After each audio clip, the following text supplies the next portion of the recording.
இவாஞ்சலிஸ்ட் பால் பாலபாஸ்கரன் கொடுக்கும் அனுதினமும் சிலுவையை சுமப்போம் என்ற நிகழ்ச்சி மூலம் உங்கள் அனைவரையும் சந்திப்பதில் பெரும் மகிழ்ச்சி அடைகிறோம். இந்த நிகழ்ச்சி உங்களுக்கு ஆசீர்வாதமாக இருந்தால் இதனை மற்றவர்களுக்கும் எடுத்துச் செல்ல வேண்டும் என்று உங்களை அன்புடன் வேண்டிக் கொள்கிறோம். தேவனுடைய கிருபையும் அன்பும் சமாதானமும் உங்கள் அனைவரோடும் கூட இருப்பதாக. ஆமேன். நான் இவாஞ்சலிஸ்ட் பால் பாலபாஸ்கரன். அனுதினமும் சிலுவை சுமப்போம் என்ற இந்த நிகழ்ச்சியில் மறுபடியும் என் சகோதரர்கள், என் சகோதரிகள், என் நண்பர்கள் எல்லோரையும் சந்திப்பதில் நான் பெரும் மகிழ்ச்சி அடைகிறேன். இந்த அருமையான நேரத்தை கர்த்தராகிய இயேசு கிறிஸ்து எங்களுக்கு ஒதுக்கி தந்திருக்கிறார். இந்த நேரத்தில் கர்த்தருடைய வேத வார்த்தைகளை உங்களோடு பகிர்ந்து கொள்வது எனக்கு மிகுந்த சந்தோஷத்தை அளிக்கிறது என்பதை நீங்கள் அறிந்து கொள்ள வேண்டும். கர்த்தருடைய வார்த்தை என சொல்லப்படும் பொழுது நம்முடைய ஆண்டவராகிய இயேசு கிறிஸ்து மத்தேயு 4:4 மனுஷன் அப்பத்தினாலே மாத்திரமல்ல தேவனுடைய வாயிலிருந்து புறப்படுகிற ஒவ்வொரு வார்த்தையினாலும் பிழைப்பான் என்று சொல்லி மத்தேயு 4:4 அவர் சொல்லியிருக்கிறார். அப்போ தெளிவாக சொல்லியிருக்கிறார், தேவனுடைய வார்த்தையினால் தான் மனுஷன் பிழைப்பான். தேவனுடைய வார்த்தை தான் சிலுவையில் அறையப்பட்ட இயேசு கிறிஸ்து. தேவனுடைய வார்த்தை தான் சுவிசேஷம் என்பதை நாம் தெளிவாக அறிந்து கொள்ள வேண்டும். இப்பொழுது நாம் நேரடியாக வேத வார்த்தைக்கு போவோம். சகரியா 14:3. சகரியா 14:3. கர்த்தர் புறப்பட்டு யுத்த நாளிலே போராடுவது போல் அந்த ஜாதிகளோடே போராடுவார். மறுபடியும் வாசிக்கிறேன். சகரியா 14:3. கர்த்தர் புறப்பட்டு யுத்த நாளிலே போராடுவது போல் அந்த ஜாதிகளோடே போராடுவார். அப்போ இந்த வேத வார்த்தைக்கு நான் தெரிந்து கொண்ட தலையங்கம் கர்த்தருடைய யுத்தம். கர்த்தருடைய யுத்தம். நாம் இப்பொழுது ஜெபத்திற்கு கடந்து செல்லுவோம். அருமையானங்கள் பிதாவே, உமக்கு ஸ்தோத்திரம். பரலோகத்தின் தேவனே, உமக்கு ஸ்தோத்திரம். இந்த அருமையான நேரத்தை நீர் எங்களுக்கு ஒதுக்கி தந்தீர், அதற்காக இன்றைக்கும் நன்றி பிதாவே. இதனை கேட்டுக்கொண்டிருக்கும் என் சகோதர சகோதரிகள், நண்பர்கள் எல்லோரையும் தேவரீர் ஆசீர்வதித்து அபிஷேகித்து உம்முடைய வேத வார்த்தைகளை அறிந்து கொள்ளக்கூடிய பாக்கியத்தை அவர்களுக்கு கொடுத்தருள வேணுமென்றும், அதே நேரம் அடியேனையும் அபிஷேகித்து உம்முடைய பரிசுத்த ஆவியானவர் அவரே போதகராக இருக்கிறார், அவரே ஆசிரியராக இருக்கிறார், அவரே போதனையை செய்ய வேண்டும் என்று இயேசு கிறிஸ்துவின் நாமத்தினால் கேட்டுக்கொள்கிறேன் பிதாவே. ஆமேன் and amen and amen. Hallelujah, hallelujah, hallelujah. Thank you Jesus, thank you Jesus. அப்போ இந்த வேத வார்த்தைக்கு நான் தெரிந்து கொண்ட தலையங்கம் கர்த்தருடைய யுத்தம். இப்போ இந்த 14:3 சகரியா 14:3 சொல்லப்பட்டிருக்கிறத சரியான முறையில் அறிந்து கொள்வதற்கு முதல் சகரியா 14:1-2 சொல்லப்பட்ட வேத வாக்கியங்களை நாம் அறிந்து கொள்வது மிகவும் அத்தியாவசியமாக இருக்கிறது. இப்போ சகரியா 14:1 என்ன சொல்லப்பட்டதுன்றதை பார்ப்போம். இதோ கர்த்தருடைய நாள் வருகிறது, உன்னில் கொள்ளையானது உன் நடுவிலே பங்கிடப்படும். மறுபடியும் வாசிக்கிறேன். சகரியா 14:1 இதோ கர்த்தருடைய நாள் வருகிறது, உன்னில் கொள்ளையானது உன் நடுவிலே பங்கிடப்படும். இதனுடைய ஆவிக்குரிய கருத்தை பார்ப்போம். கர்த்தருடைய நாள் வருகிறது. இந்த நாள் 2ஆம் வருகையோட ஆரம்பித்து வரப்போகிற 1000 வருஷ கால ஆட்சியுடன் முடிவடைகிறது. கர்த்தருடைய நாள் என்றால் அது கனவேருக்கு என்னென்று தெரிவதில்லை. கர்த்தருடைய நாள் என்று சொன்னால் அது 2ஆம் வருகையோட ஆரம்பித்து வரப்போகிற இயேசு கிறிஸ்துவனுடைய 1000 வருஷ கால ஆட்சியோடு அது முடிவடைகிறது. 1000 வருஷ கால ஆட்சி முடிவோடு தேவனுடைய நாள் ஆரம்பமாகி நித்திய காலமாக அது தொடரும் என்பதை 1 கொரிந்தியர் 15:24-28, எபேசியர் 1:10, 2 பேதுரு 13:10-13 தெளிவாக சொல்லப்பட்டிருக்கிறது. அப்போ உன்னில் கொள்ளையானது உன் நடுவிலே பங்கிடப்படும். அப்போ கர்த்தர் என்ன சொல்லுகிறார் என்று சொன்னால், அந்தி கிறிஸ்து உன்னிடத்தில் வருவான். இஸ்ரவேலியர்களுக்கு ஆண்டவர் சொல்லுகிறார், அந்தி கிறிஸ்து உன்னிடத்தில் வருவான். எசேக்கியேல் 38:11-12 இது சொல்லப்பட்டிருக்கு. அடுத்து சகரியா 14:2 என்ன சொல்லப்பட்டிருக்கின்றதை பார்ப்போம்.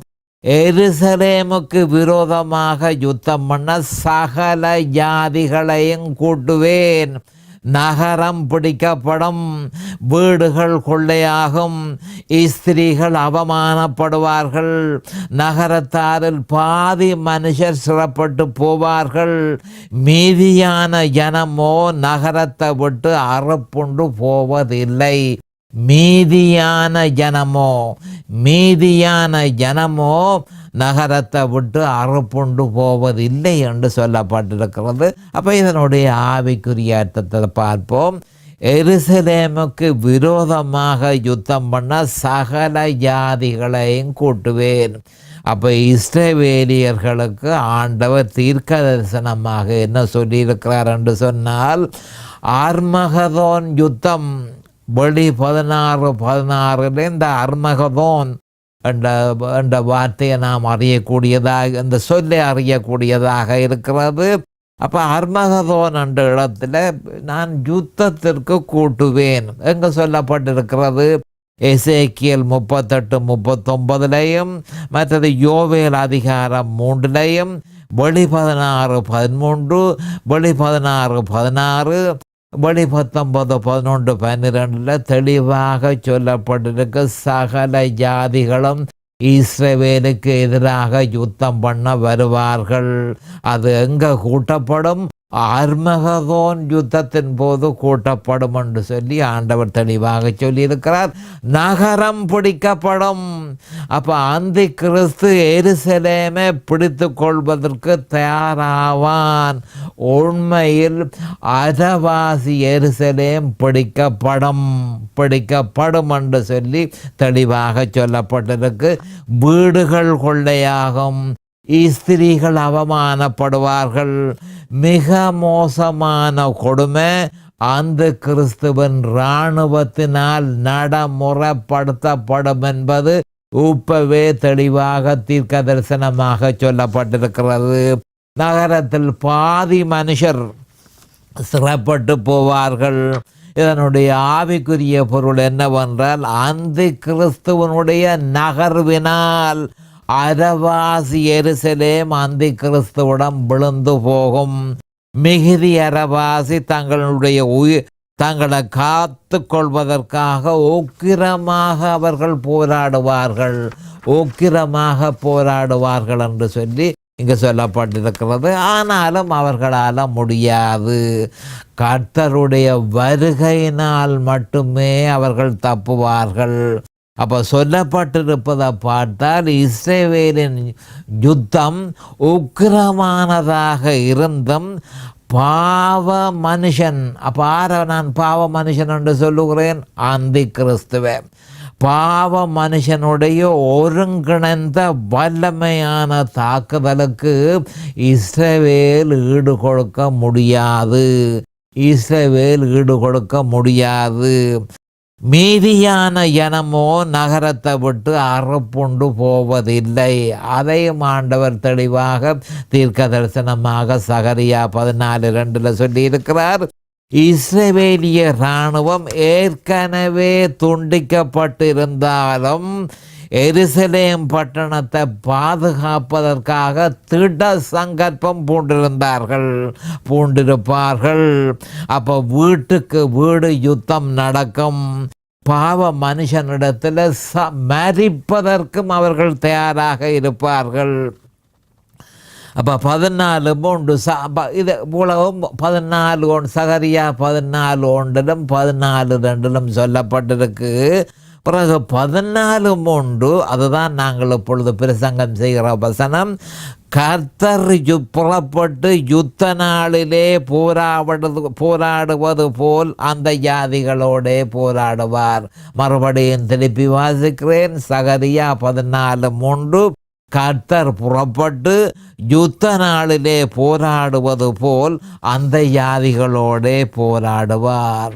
அப்போ இதில் நான் கவனமாக அவதானிக்க வேண்டிய விஷயம் என்னென்று சொன்னால், கர்த்தர் புறப்பட்டு என்ற வார்த்தைக்கு முன்பு பின்பு கர்த்தர் புறப்பட்டு, பின்பு கர்த்தர் புறப்பட்டு என்று மொழிபெயர்க்கப்பட்டிருக்க வேண்டும்.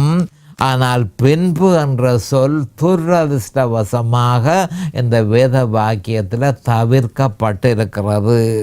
பின்பு என்பது தான் இந்த வேத வாக்கியத்தின் மிக முக்கியமான ஒரு சொல் என்பதை நாம் அறிந்து கொள்ள வேண்டும்.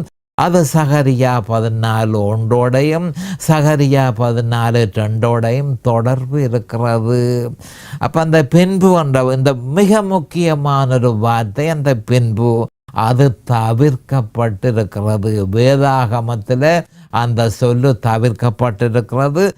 ஆச்சரியமாக இருந்தாலும் இப்படி ஏராளமான முக்கியமான சொற்கள் தமிழ் வேதாகமத்தில் தவிர்க்கப்பட்டிருக்கிறது அல்லது தவறாக மொழிபெயர்க்கப்பட்டிருக்கிறது என்பதை வேதனையோடு சொல்ல வேண்டியதாக இருக்கிறது. அதனால் அதனுடைய ஆவிக்குரிய அர்த்தத்தை அறிந்து கொள்ள முடியாமல் போகலாம் என்பதை நாம் தெளிவாக அறிந்திருக்க வேண்டும். இப்படி இருக்க அந்த பின்பு என்ற வார்த்தை என்ன அதனுடைய முக்கியத்துவம்? முதலாவது பின்பு என்பது அவர்தான் தங்களுடைய ஒரே நம்பிக்கை என்பதனை அறிந்து, தேவன்தான் தங்களுக்கு விடுதலை தர முடியும் என்பதனை அறிந்து அவரை நோக்கி அழுதார்கள்.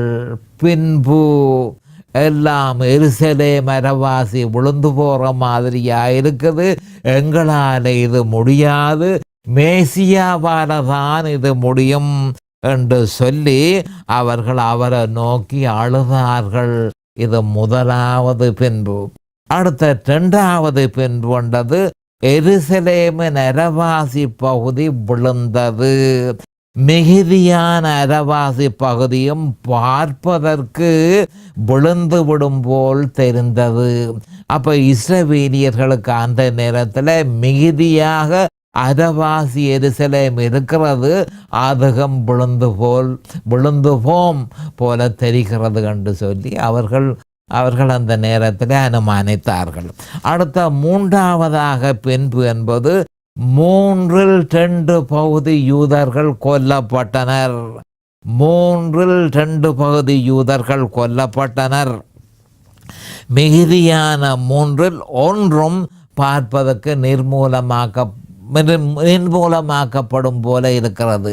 அப்போ அந்த நேரம் யுத்தத்தில் சம்பந்தப்பட்ட இஸ்ரவேலியர்கள் என்ன நினைக்கிறார்கள் என்றால், 3/2 பகுதி இஸ்ரவேலியர்கள் கொலை செய்யப்பட்டார்கள், கொல்லப்பட்டார்கள். 3/1 இன்னும் இருக்கிறது, அதுவும் இன்னும் கொஞ்ச நேரத்தில் நிர்மூலமாக்கப்படும் போல் தெரிகிறது. இது 3வது பின்பு. அடுத்த 4வது பின்பு என்பது பார்ப்பதற்கு கோத்திர தலைவர்களுக்கும் தீர்க்கதரிசிகளுக்கும் தேவனால் கொடுக்கப்பட்ட வாக்குத்தத்தம் கீழே விழுந்து விடும் போல் தெரிகிறது. பின்பு அப்போ 14:2 அவர்கள் பார்க்கும் பொழுது, சகரியா 14:2 சொல்லப்பட்டதை அவர்கள் பார்க்கும் பொழுது அந்த நேரத்தில் என்ன மாதிரி என்றால், இஸ்ரவேலியர்கள் நினைக்கிறார்கள் கோத்திர தலைவர்களுக்கும் தீர்க்கதரிசிகளுக்கும் கர்த்தராகிய ஆண்டவர் அவர் கொடுத்த வாக்கு தத்தம் விழுந்து போம் போல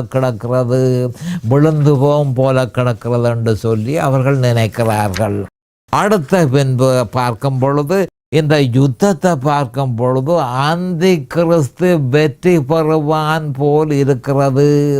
அந்தி கிறிஸ்து வெற்றி பெறுவானாய் இருந்தால் அவனே வானத்துக்கும் பூமிக்கும் கர்த்தராவான் போல் இருக்கிறது என்று சொல்லி அந்த நேரத்தில் யுத்தத்தில் ஈடுபட்டிருக்கிற இஸ்ரவேலியர்கள் நினைப்பார்கள். பின்பு அப்போ பின்பு கர்த்தர் புறப்பட்டு என்ற சொற்றொடரை பார்ப்போம். இது அவருடைய 2ஆம் வருகையை குறிப்பிடுகிறது. 2ஆம் வருகை மிக முக்கியமானது. 2ஆம் வருகையை பற்றி இங்கு குறிப்பிடப்படுகிறது. அந்த வருகை உலகம் ஒரு காலமும் கண்டிராத ஒரு பிரளயம் போல் இருக்கும் என்பதை நாம் தெளிவாக அறிந்திருக்க வேண்டும். கர்த்தாதி கர்த்தர் வானாதி வானத்தில் மிகுந்த மகிமையோடு அவர் வரும் பொழுது அந்த வருகை உலகம் ஒரு பொழுதும் அப்படியான ஒரு வருகையை கண்டிராது என்பதை நாம் தெளிவாக அறிந்து கொள்ள வேண்டும். ஒரு பிரளயம் போல் இருக்கும். அப்படி வந்து அவர் என்ன செய்கிறார் என்று சொன்னால், அந்த ஜாதிகளோட போராடுவார். அந்த ஜாதிகளோட போராடுவார் என்ற சொற்றொடர் அந்த கிறிஸ்துவனுடைய கொடியின் கீழ் அந்த கிறிஸ்துவுக்காக யுத்தம் செய்கிற அந்த ஜாதிகளோட கர்த்தர் போராடுவார் என்று தெளிவாக சொல்லப்பட்டிருக்கிறது. அப்ப இந்த ஜனங்கள், அந்த கிறிஸ்துவனுடைய கொடியின் கீழ் இருக்கிற ஜனங்கள், இஸ்ரவேலை நிர்மூலமாக்குவதிலேயே அதையே அவர்கள் மனதில் கொண்டு இஸ்ரவேலை நோக்கி அவர்கள் புறப்படுவார்கள். இஸ்ரவேலில் அந்த விதமாக அவர்கள் யுத்தம் செய்வார்கள் என்பதை நாம் அறிந்து கொள்ள வேண்டும். அப்ப அந்த ஜாதிகளோட போராடுவார் என்பது அவர் தமது 2ஆம் வருகையின் போது என்ன செய்வார் என்பதனை படம் பிடித்து காட்டுகிறது. எவ்வளவு ஜாதியினர் அப்பொழுது யுத்தத்தில் பங்கு பெற்றுவார்கள் என்பது நமக்கு தெரியாது. எந்தெந்த ஜாதி எந்தெந்த தேசம் கர்த்தரோட யுத்தத்துக்கு போகும் என்றதை நாங்கள் அறியோம். ஆனால் நாங்கள் அறிய வேண்டியது என்ன மாதிரி என்று சொன்னால், ஏராளமான மனுஷர்கள் அந்த யுத்தத்தில் பங்கு பெற்றுவார்கள். ஆர்மகதோன் 2ஆம் வருகை ஆர்மகதோன் யுத்தத்தோடு நடைபெறும். ஆர்மகதோன் யுத்தத்தில் ஏராளமான மனுஷர்கள் இஸ்ரவேலுக்கு எதிராக அந்த கிறிஸ்துவனுடைய கொடியின் கீழ் நின்று அவர்கள் யுத்தம் செய்கிறது மட்டுமல்ல, அவர்கள் கர்த்தருக்கு எதிராக யுத்தம் செய்வார்கள். அது ஏராளமான மனுஷர்கள் என்று சொல்லப்பட்டிருக்கிறது. எப்படி ஏராளமான மனுஷர்கள் என்று நாம் கண்டுகொள்ள முடியும்? அப்போ தெளிவாக வெளி 16:12 நாம் பரிசீலனை செய்வோமாயின், சூரியன் உதிக்கும் திசையிலிருந்தும் ராஜாக்கள், சூரியன் உதிக்கும் திசையிலிருந்தும் ராஜாக்கள் என்று தெளிவாக சொல்லப்பட்டிருக்கிறது. அப்போ அதுக்குள்ள அடங்குவார்கள். அதற்குள்ள சீனா அடங்கும், ஜப்பான் ஆகிய நாடுகள் அடங்கும் என்பது தெளிவாக தெரிகிறது.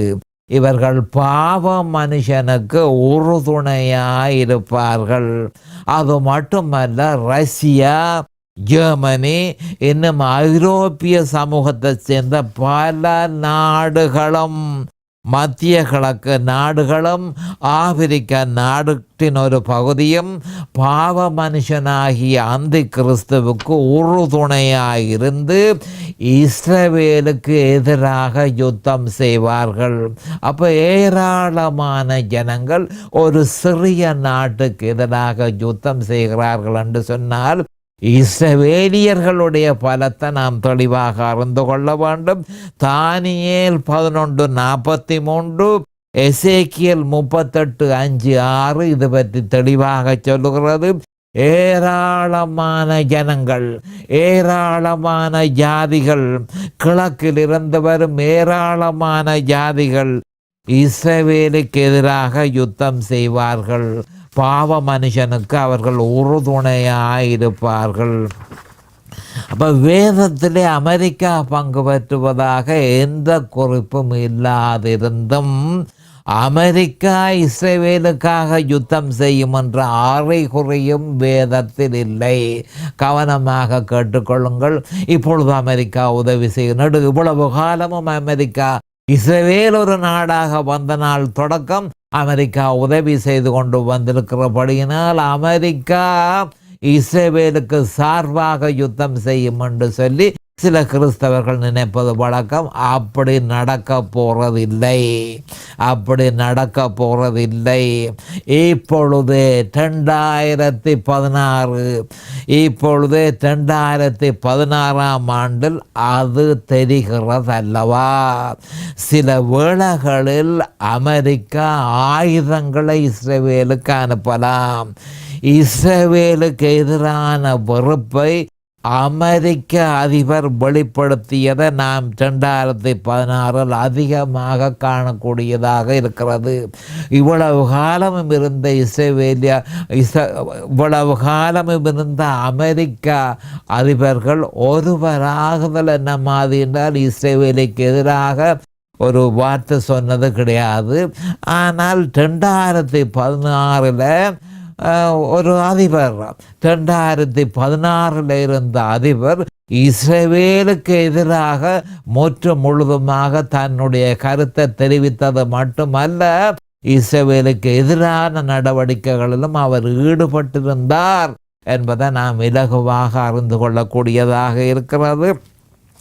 அப்போ 2016 அமெரிக்கா இஸ்ரவேலுக்கு உதவி செய்யாது, அமெரிக்கா இஸ்ரவேலுக்கு உதவி செய்யாது என்ற ஒரு நிலைமை ஏற்படும் என்பதை நாம் தெளிவாக அறிந்து கொள்ள முடியும்.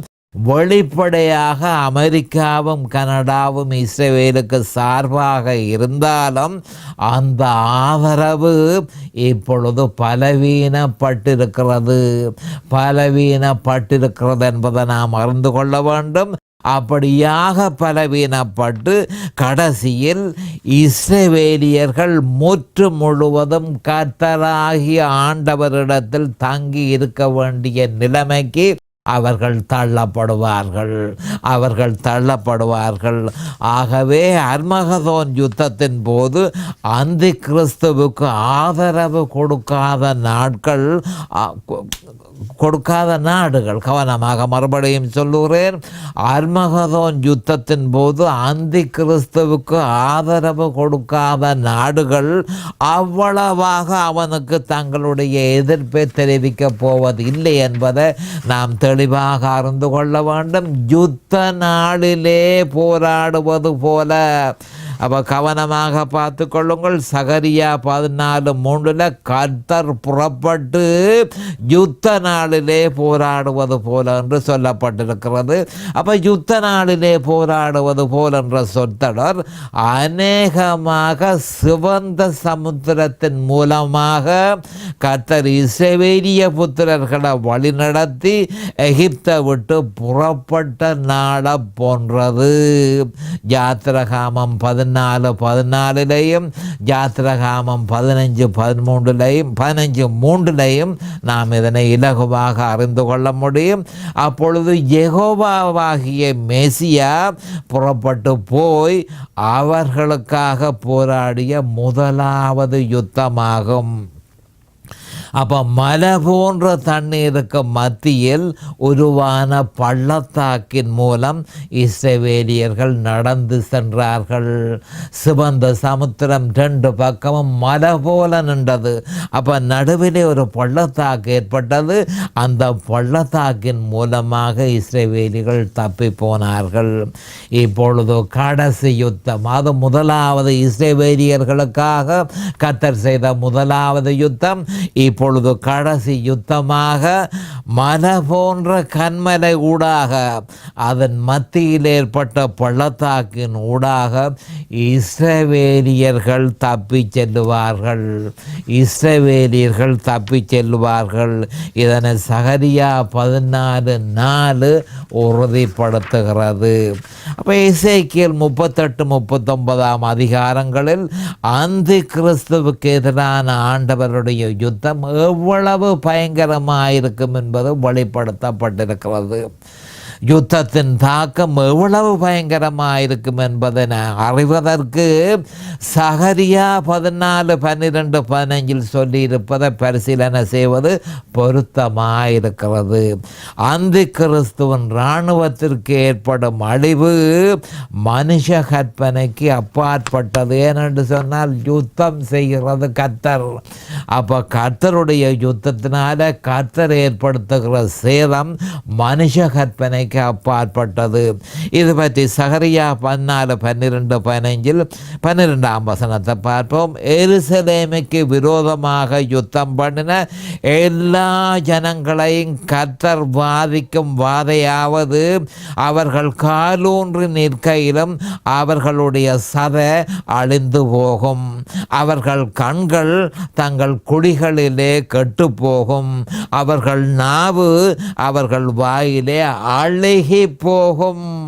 அப்போ அர்மகதோன் யுத்தத்தின் போது இது சம்பவிக்கும். கிறிஸ்துவின் 2ஆம் வருகையின் போது கர்த்தருடைய வல்லமை அந்தி கிறிஸ்துவுக்கும் அவனுடைய இராணுவத்திற்கும் எதிராக பாவிக்கப்படும். அத்தகைய வல்லமையை உலகம் இதுவரை கண்டதில்லை, இனிமேலும் காணப்போவதில்லை. அப்போ 14:13 சகரியா 14:13 என்ன சொல்லப்பட்டிருக்கிறது என்று சொன்னால், அந்நாளிலே கர்த்தரால் பெரிய கலக்கம் அவர்களுக்குள் உண்டாகும், அவனவன் தன் அயலானின் கையை பிடிப்பான், அவனுடைய கை அவனுடைய அயலானுடைய கைக்கு விரோதமாக எழும்பும் என்று சொல்லப்பட்டிருக்கிறது. ஆண்டவராகிய இயேசு கிறிஸ்துவினால் உபயோகிக்கப்படும் ஆயுதம் அந்தி கிறிஸ்துவின் இராணுவத்திற்கு மனதில் தோல்வியை ஏற்படுத்தி மனதில் பெரும் கலக்கத்தை அவர்களுக்கு ஏற்படுத்தும். 14 நாங்கள் கவனமாக பார்த்து கொள்ளுங்கள். யூதாவும் எருசலேமிலே யுத்தம் பண்ணும், அப்பொழுது சுற்றிலும் இருக்கிற சகல ஜாதிகளுடைய ஆஸ்தியாகிய பொன்னும் வெள்ளியும் வஸ்திரங்களும் மகாதிரளாக கூட்டப்படும் என்று சொல்லப்பட்டிருக்கிறது. ஆண்டவர் ஒலிவமலையில் வந்து இறங்கின போது சகரியா 14:4 ஒலிவமலையில் வந்து இறங்கின போது ஏற்பட்ட பள்ளத்தாக்கு மூலமாக எருசலேமை விட்டு தப்பி சென்ற யூதர்கள் மறுபடியும் திரும்பி வந்து அந்தி கிறிஸ்துவின் இராணுவத்தை சுற்றி வளைத்து ஆவேசத்தோடு தாக்க தொடங்குவார்கள். தோற்று போன அந்தி கிறிஸ்துவின் இராணுவத்திடம் இருந்தும் அந்த இஸ்ரவேலை சுற்றி இருக்கிற ஜாதிகளிடத்தில் இருந்தும் அவர்களுடைய ஆஸ்தியாகிய பொன்னும் வெள்ளியும் வஸ்திரங்களும், கவனமாக கேட்டுக்கொள்ளுங்கள், பொன்னும் வெள்ளியும் வஸ்திரங்களும் மகாதிரளாக கூட்டப்படும். அந்தி கிறிஸ்து இஸ்ரவேலுக்கு எதிராக சென்று கொள்ளையாக சேர்க்க முயற்சித்தான், இப்பொழுதோ அவன் கொள்ளை அடிக்கப்படுகிறான். எசேக்கியேல் 38:11-13. அந்த பாளையங்களை 14-15 சகரியா, அந்த பாளையங்களில் இருக்கும் குதிரைகள், கொவ்வொரு கழுதைகள், ஒட்டகங்கள், கழுதைகள் முதலான எல்லா மிருக ஜீவன்களுக்கும் வரும் பாதையும் அந்த பாதையைப் போலவே இருக்கும் என சொல்லப்பட்டிருக்கிறது. அப்போ இந்த வசனத்தில் சொல்லப்பட்ட வாதை அர்மகதோன் யுத்தத்தின் போது சகரியா 14:12-13 சொல்லப்பட்டது போல அந்தி கிறிஸ்துவின் இராணுவத்தின் மேல் மட்டுமல்ல மிருகங்களின் மேல் வரும் என்பது தெளிவாயிருக்கிறது. அப்போ இந்த மிருகங்கள் என்பது என்ன? தற்போதைய யுத்த விமானங்கள் மேலும், தாங்கிகள் மேலும், பீரங்கிகள் மேலும், சகல இராணுவ யந்திரங்கள் மேலும் இந்த வாத மனுஷர்களை மட்டுமல்ல இராணுவ உபகரணங்களின் மேலும் விழும், ஒன்றும் தப்பாது என்பதை நாம் தெளிவாக அறிந்து கொள்ள வேண்டும். அடுத்த செய்தியில் நான் உங்களை சந்திக்கும் வரை கர்த்தராகிய இயேசு கிறிஸ்துவின் நாமத்தினால் நான் உங்களை ஆசீர்வதிக்கிறேன். அவருடைய கிருபையும் அவருடைய இரக்கமும் உங்களுக்கு தாராளமாக கிடைப்பதாக இயேசுவின் நாமத்தில் பரிசுத்த பிதாவே. ஆமேன் and ஆமேன் and ஆமேன். இந்த செய்தி உங்களுடைய ஆவிக்குரிய வளர்ச்சிக்கு மிகவும் உதவியாக இருக்கும் என நாம் நம்புகிறோம். மேலதிக விவரங்களுக்கு 647-465-1224 தொலைபேசி மூலமும் www.crosswayministries.ca வெப்சைட் மூலமும் paulbalabhaskaran@gmail.com இமெயில் மூலமும் www.facebook.com/crosswayministries ஃபேஸ்புக் பேஜ் மூலமும்